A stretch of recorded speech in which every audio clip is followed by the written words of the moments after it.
Yun, naguna-una na yung kasama natin. Una nang lumabas. At ito yung isa, umiihi pa.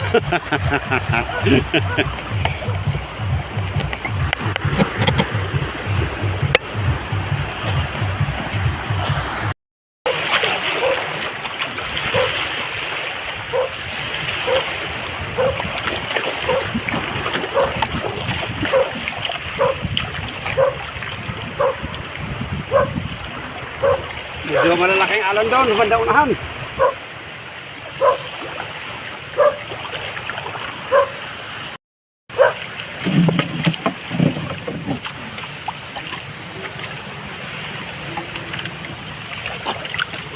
Yan, tayo lalabas na mga lods.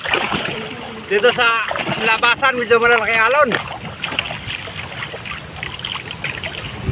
Kaya pagka medyo humangin, delikado dito lumabas.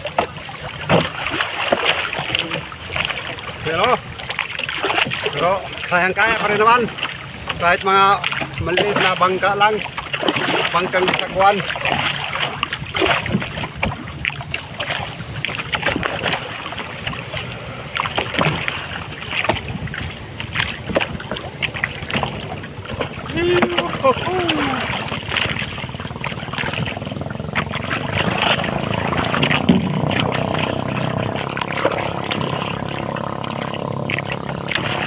Medyo luminaw ngayon, medyo humina yung habagat mga lods. Kaya samantalahin na natin. Kagabi dito kami pero umuwi kami dahil napakalakas ng hangin. Malalaki yung alon. 2 piraso lang huli nating matambaka kagabi. Sana wag na munang lumakas yung hangin.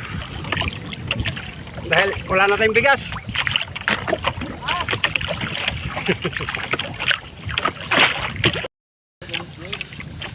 Yun, inabot natin yung mga kasamahan natin mga lods.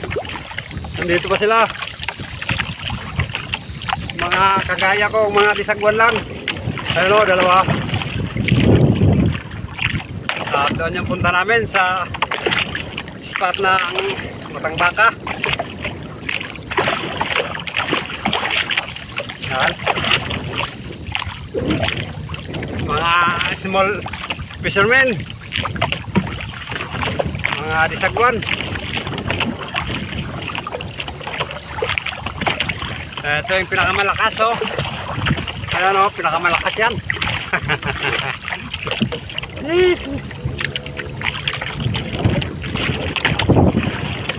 Joe, kumusta ang kalagayan mo dyan?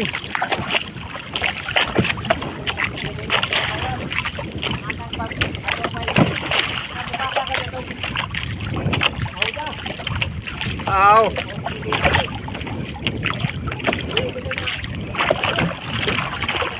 Oo.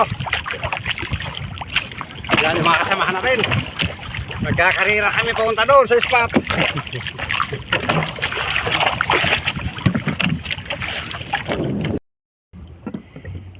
Yan, nandito na tayo mga lods at medyo madilim na. Yan at ang ilaw natin dito flashlight muna. Habang hindi pa tayo nakabibili ng bumbilya. Ito, flashlight muna ilaw natin.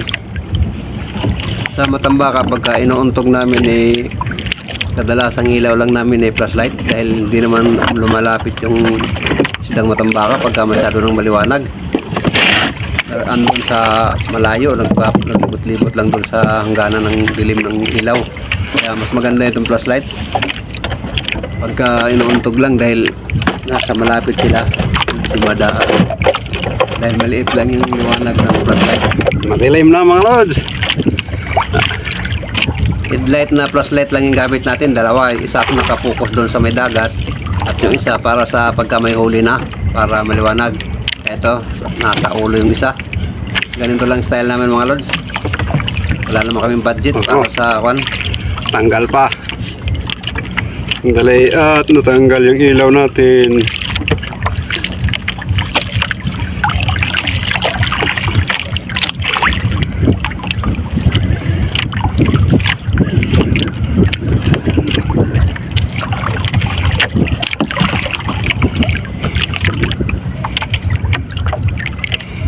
Yan, napakahirap maglagay ng ilaw. Madilim, mahirap eh.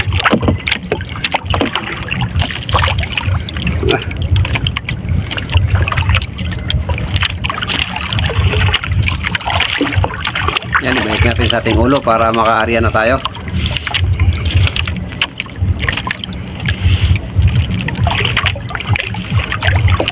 Bot sa langaw. Yan, meron na mga lods. Binamano.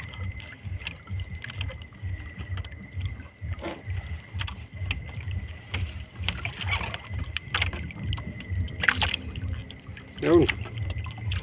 Stand tamarong.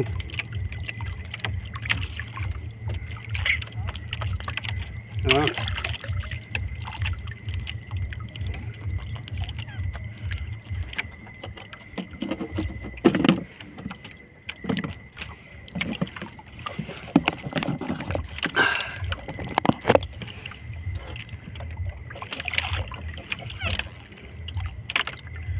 Pasensya na't medyo masilaw dahil flashlight lang gamit natin.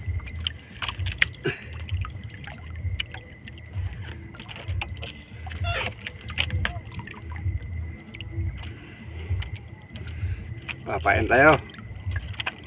Pain pala natin na dilis.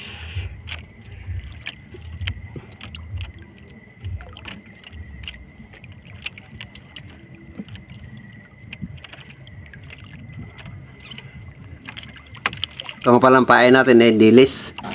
Kaya lang yung dilis medyo ano na, dahil kahapon pa huli to. Kaya mukhang madalang kainin.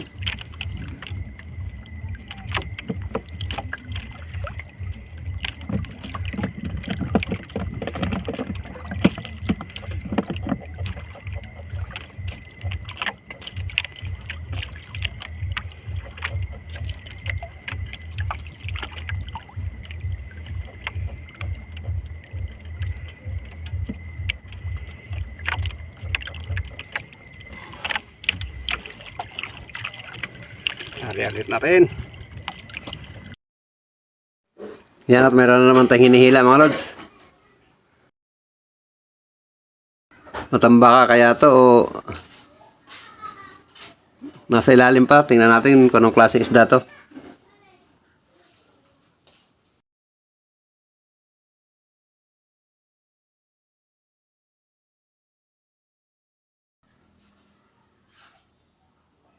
Halos ubos yung pain natin.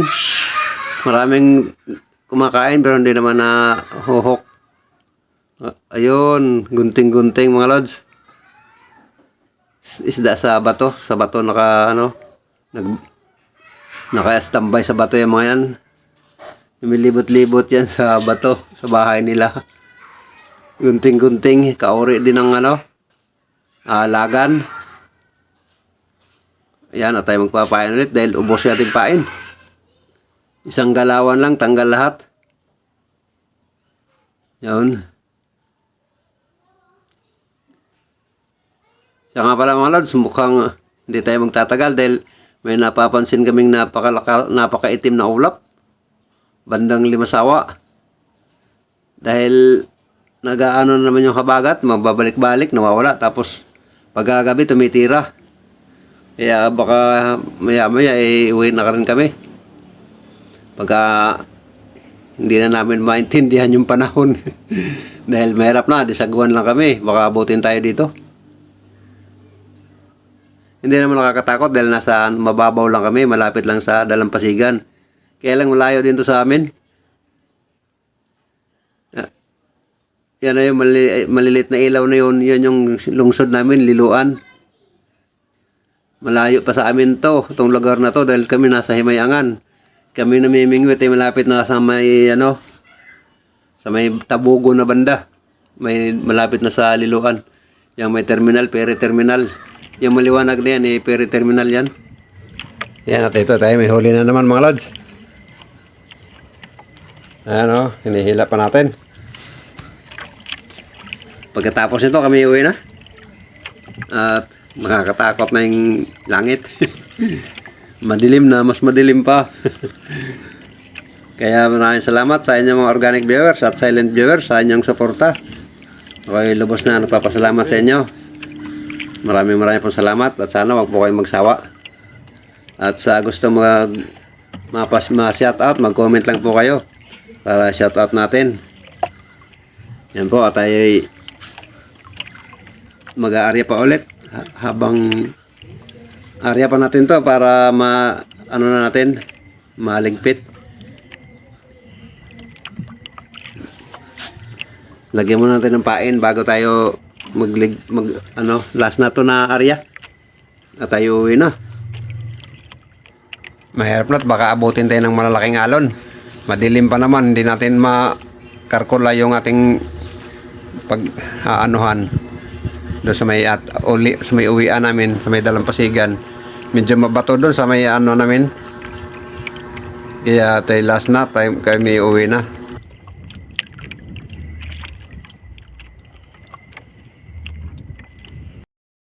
Yan mga lods, nakauwi na ako. Nandito na ako sa bahay. At yung huli natin ay konti lang dahil umuwi kami dahil biglang kumapal yung ulap na maitim. Baka abutin kami dun sa laot kaya umuwi na kami. Ito yung huli natin, konti lang. Ayan, huli natin. Libre na rin to. Mga 2 ulaman o kaya 3 ulaman. Isang buong araw ng ulam.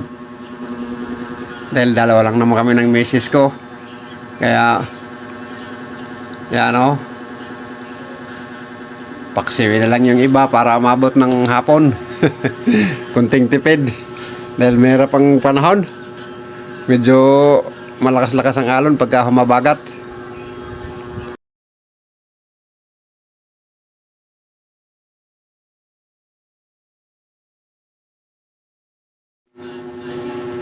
Ayan o, ang ganda tingnan ng kulay. Tsaka fresh na fresh. Kumikintab-kintab pa. Yan ang kagandahan pagka nasa probinsya. Libre ulam basta sipagan lang. Yan o.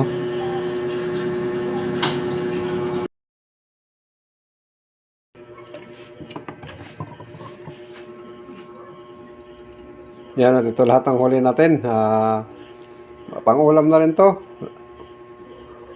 Hindi na tayo talo dito dahil hindi naman natin binili.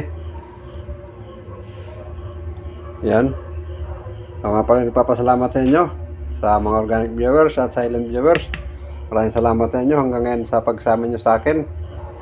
At kung wala kayo, malamang wala na itong ating munting channel dahil sa inyo tayo medyo nakakasurvive pa itong ating munting channel. Kaya maraming salamat sa inyong organic viewers at silent viewers. Yan po, maraming salamat